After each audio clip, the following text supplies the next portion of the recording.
Welcome back to the motherland.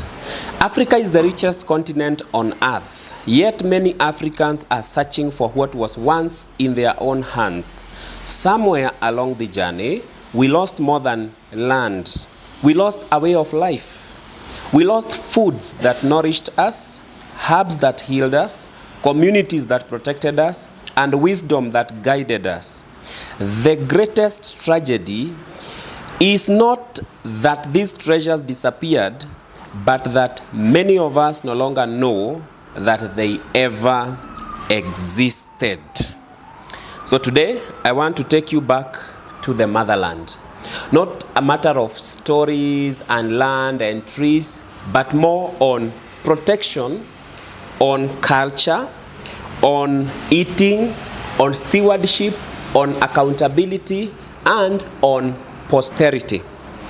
What have we lost over the years? What is this that we once had, we once held in high esteem, but we no longer do the same today? One of that is our food. And you know, my excitement as a food scientist is on food and the transitions that have happened in our bodies through food alienation. Okay? We once had deep connection with what we took and for what purpose. For example, in African setups, we had food specific for a woman who has just given birth. We had food for men in their old age. We had food for children. We had food for babies. We had food for young men before they prepare for war. We had food that we used to take before we settle a case. We had food that would be eaten on special ceremonies. We had food even for functions. Maybe it's a wedding day. There is specific meal to be prepared for that case. The question is simple. Why did we lose the touch? Why did we lose the spark that ignited the communities, to burn with the desire, yearning to survive this tradition and this culture? We lost our ideation on food, and this explains why so many conditions that never existed, today they are rampant, and we have landed on a land helplessness state. What this means is that you have learned over time to be so vulnerable to these situations, these conditions, to the extent where you have no power to say no to it. For example, there are people who have had a land helplessness state in taking maybe supper, taking what meals? Ugali and rice, or maybe whatever other option. And it seems that is the only option. But that is not the truth, and you know that for real. You have other options. If you get a good meal plan, you would be healing yourself from home using intentional meal intake. Now, did we have to get a meal plan in the African traditional setup? No, we never had that. Why? Because meal was prepared intentionally. For instance, we did not have 5 meals in a day as we are taught kwa hiyo kitabu ya papo. Alright? Suppose mtu ni expectant, then you are taking 4 meals, 5 meals in a day, and then you have added weight at the middle part of your body. Then once you are going to relieve yourself, what would happen to your anal opening? It would be under pressure, under a lot of weight. What would happen after that? Fissures and hemorrhoids, because you have pushed the blood vessels under strain and pressure. So once they rupture, then that's another condition. It doesn't mean that if you take 1 meal or 2 meals in a day as an expectant mother, you would not need to go to the toilet to relieve yourself. You would need to, but do you know that you have less propensities for that? Number 2, you also have reduced your triggers for weight accumulation. I thought you should know. So wellness in traditional African society was actually so embedded. It did not need an occasion. It did not even need remedies, because they took their food as their medicine, and they took their medicine knowing that this is our food. We are accommodating this on our daily plate so that we no longer have to develop conditions. Another instance is the culture on food for young men.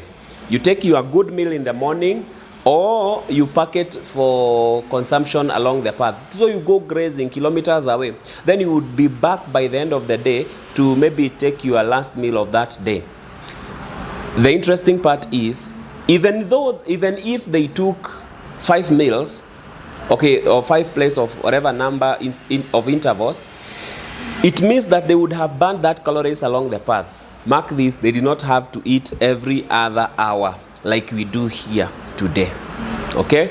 Despite having all the required setups for naturopathy and naturopathic approach, grounding, taking bitter herbs in the forest and bitter roots because they used to gather food on their path to grazing.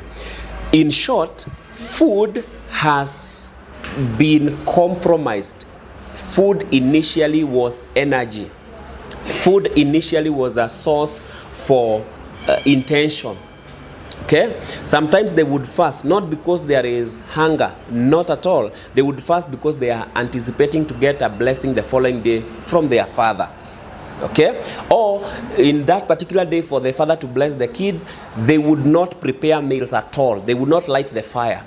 That is something deep even in spirituality. And then every mother would take the children to the father for a blessing. So food had more than just to give them energy. It was also a source of spiritual angle. Do you know, in that same process of being alienated from our motherland, it lands us to a second thing that we lost. We lost our medicine. Our medicine was not found in bottles. Our medicine was not risky as we have been made to believe, that if you are taking herbs, this is very risky and you might end up in the hospital, you might end up I agree, but that only happens when you don't have enough scientific evidence. Science did not start with the Mzungu. Science started way back in the African setup. They had the indigenous African science. We don't have to discredit their evidences. We don't have to discredit their findings. We don't have to discredit their thesis. It worked. Even though it had limitations, we can add to that. We can advance it anyway, because even the current scientific evidences, they are still being challenged day in, day out. So what made us throw away the baby with the bathwater when it came to the indigenous African science? One of the motivators was that we loved the stranger more than we believed in our forefathers. Is it possible that we are at a time where we need to revise our medicine understanding? We did not have issues such as the H. pylori and the ulcers because the medicine for that was all around us. Is it possible today to heal ulcers and get rid of Helicobacter pylori bacteria infection right from your house? Yes, it is possible. One of such outstanding sources of indigenous medicine was fermented drinks. The Swahili had their mnazi. The Gikuyu had their moratina. The Meru had their ushuru wa mukio.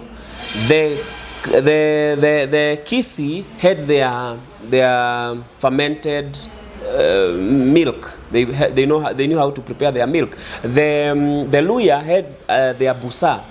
Okay, the Kalenjin had their mursik. Every African community had their healing drink. That healing drink used to be a universal drink. If we go to Israel, we would find them fermenting grapes because those were the fruits of that day there. And fermented the right way, they are good for the gut, unlike processed options that we have today. And we also need to look at it this way. If they knew that if I ferment this one for this number of days, it would give me this. That is a process that is scientific. It includes measuring the ingredients in a given ratio. For example, you are preparing moratina, you would know I will need the Kigeli africana fruit, dried and in this texture. Then I would need a given volume of water. I would need a given volume of honey. I would need a given volume of the sugarcane juice. That alone tells you there is a formula. Why do we discredit African indigenous formulas as though they are nothing? They are something, and we need to say this again and again and again, loudly. Before the world knew about astral projection, Africa had evidences about the same. Before the world learned about the alignment of the Mazzaroth, the Orion belt, the Milky Way galaxy, there are evidences in Africa, in Egypt, in Kenya, in Ghana, in Nigeria, that aligns and seconds this narrative. Before we celebrate the Great Wall of China, we also need to come back to Africa and celebrate the Great Wall of Berlin. Is it of Benin, sorry, not Berlin, but of Benin?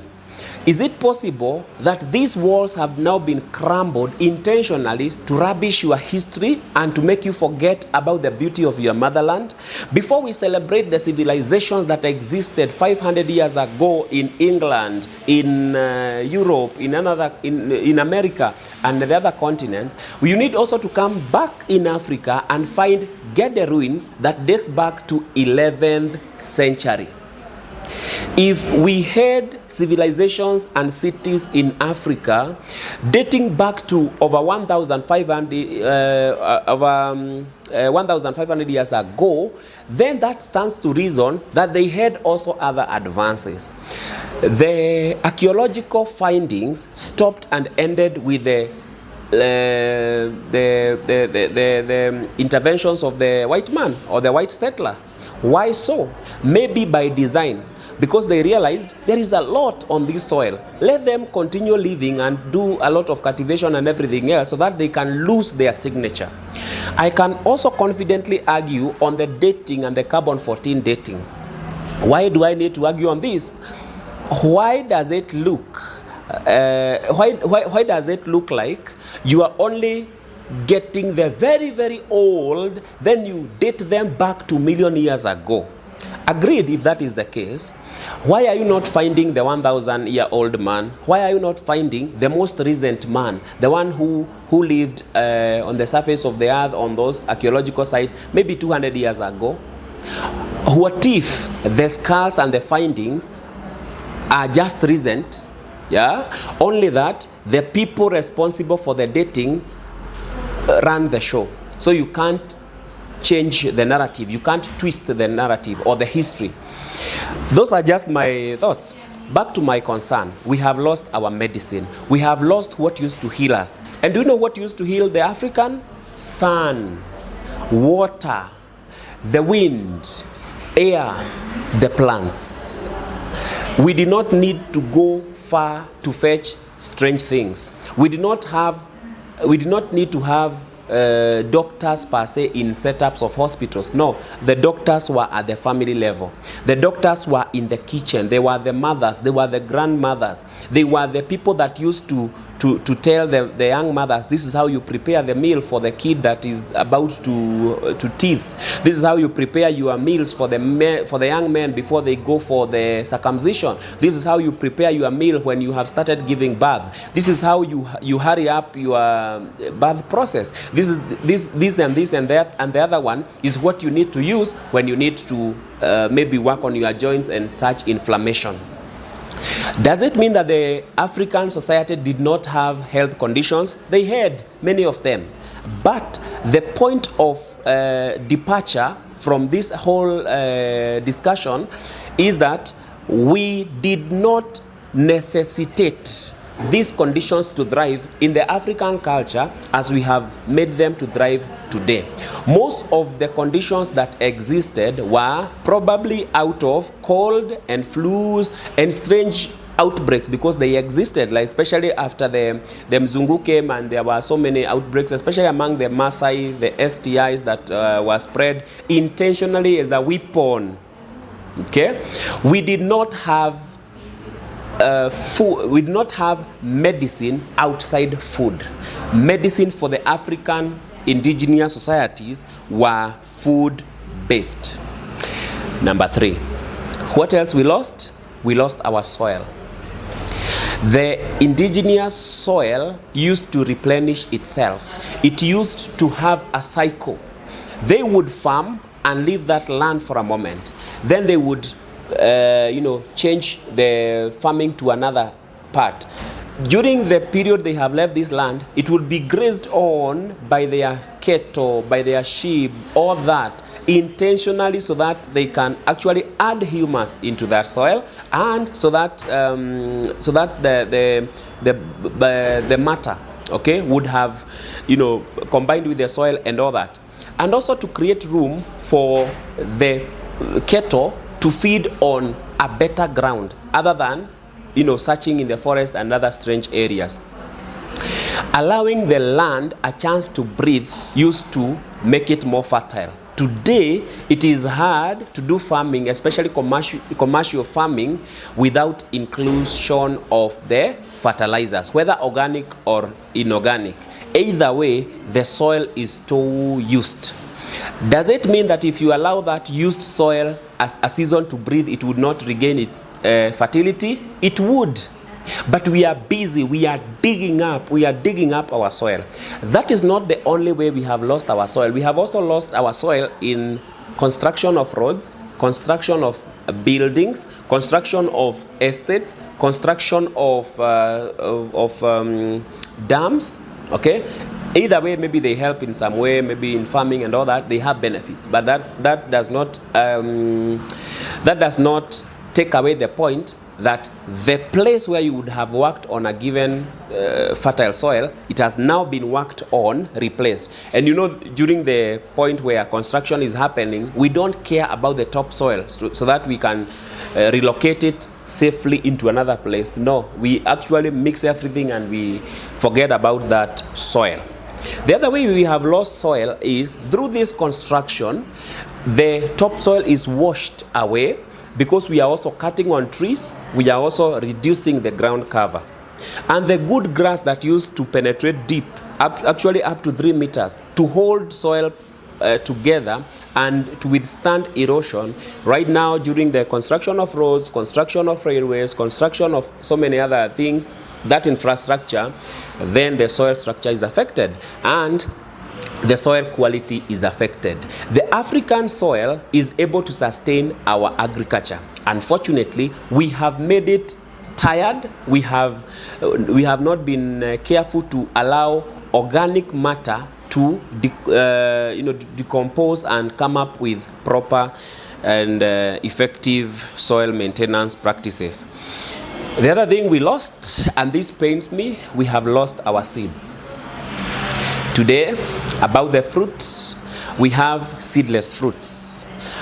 You cannot, regrow that particular fruit. My good question is this: until when?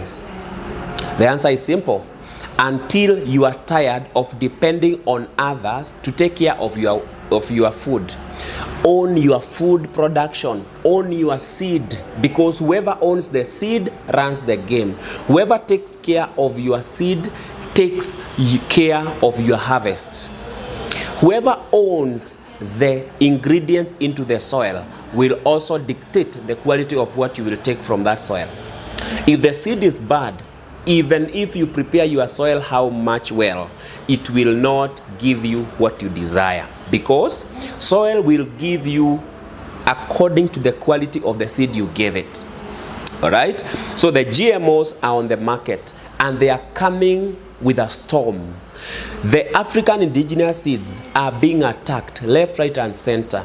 Do we have people that can defend it? Yes, we do. Do we have people that can raise their voices when it comes to preservation of African indigenous seeds? Yes, there are.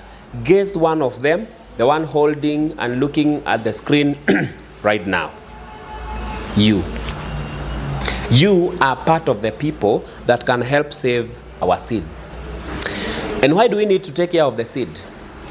We would need to do this early, because with the GMO coming in, then your indigenous seed would appear as though it is not life-sustaining. But mark this, it has sustained generations. And it doesn't mean that with proper practice, the indigenous seeds cannot sustain African population. It can. The whole idea about GMO is commercialization. It is more of market motive. Yeah? The motive of the GMO is market and maximum production. How about health-wise? How about looking at it from health point of view? Are we conscious of the consequences of the genetically modified food on our genes?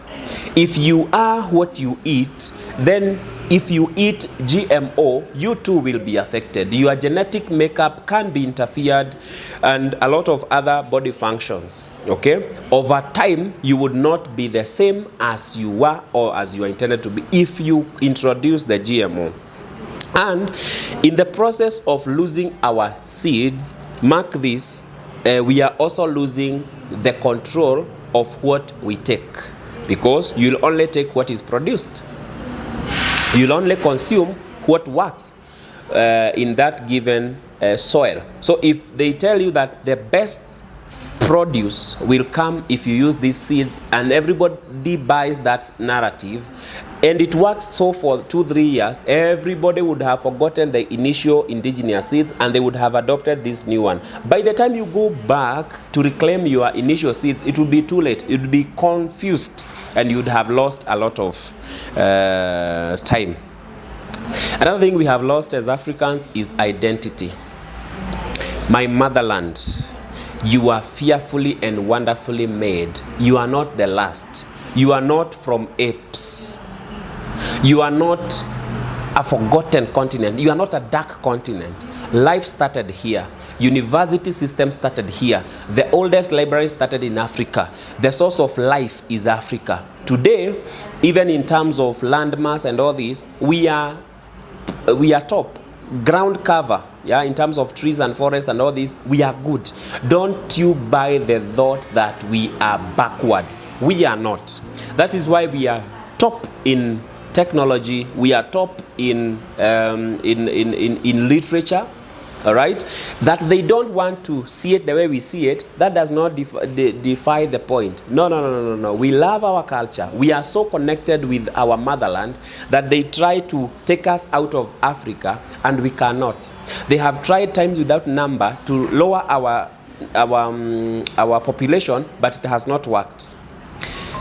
Do you know, when you look at the transatlantic trade that took less than 10 million Africans into US, into the States to work in the farms and all that, the others who went to Europe, the transatlantic trade did not take as much people as the Indian Ocean slave trade took.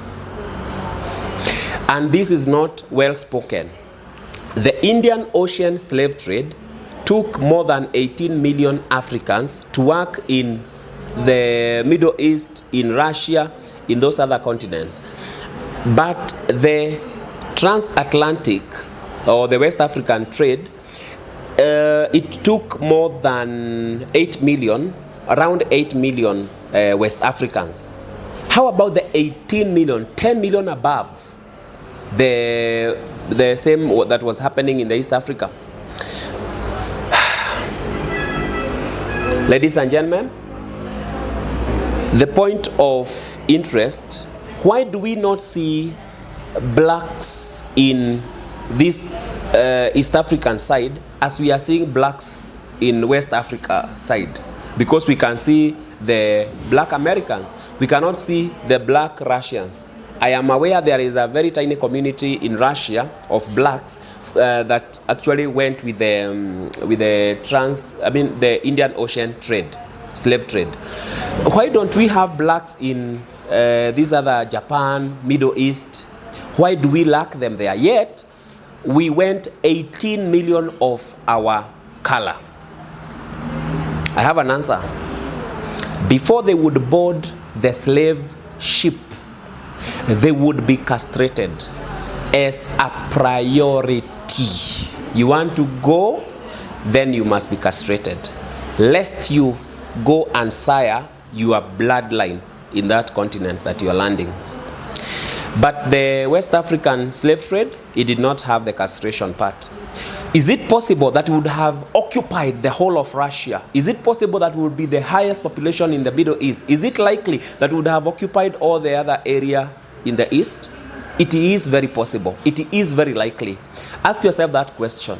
If 8 million would give us the population that we are having today of the black Americans, how about 18 million to the east?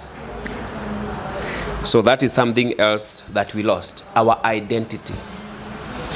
But it has refused to go because we are blessed with melanin.